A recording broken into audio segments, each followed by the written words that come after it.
We just restored this node, but let's move it to trash once again to delete this permanently. Move to trash, say OK. Alright, now go to trash and open this. Right next to restore node, let's add a button to delete it forever. So let's go back to the show blade view and let me uncomment this. Change the route to trashed.destroy. All of the other things will remain the same. And here, you need to confirm if you want to delete this permanently. You can say, are you sure you wish to delete this node forever? This action cannot be undone. Okay, and then we change the text to delete forever. Now let's add this route trash.destroy in the routes file. Open that.php and looks like we can copy this, paste it down here. This would be delete and the route remains the same. The action would be destroy with trash, middleware, and name would be trashed.destroy. Okay, great. But if you notice, a lot of code is repeated here. This can be changed using route grouping. If you notice, we have all these URLs prefixed with trash, and we are using the same middleware, and the name also is prefixed with trash.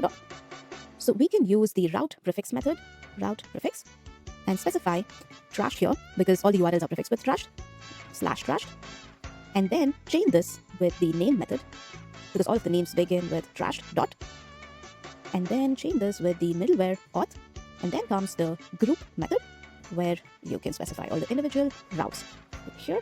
So you can add the first get route here, route get, and now since it's already prefixed with trash, you can simply add a / and just need to point it to this trash controller index method, and here you need to add a name.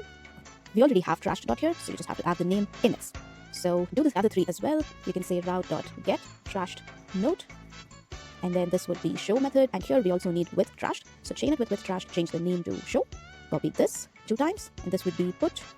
This remains the same. The action would be update, name would be update as well, and the last one would be the delete route with the destroy action, and the name would be destroy as well.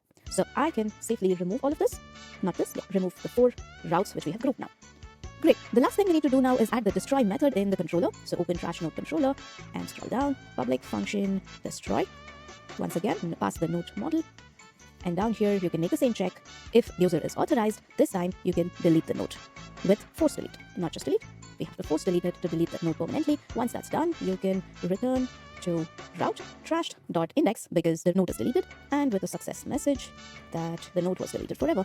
Node deleted forever. Alright, let's just test it now. Go back to the browser, refresh. We have the button, click on it, we get a confirmation. Are you sure you wish to delete this node forever? Say OK.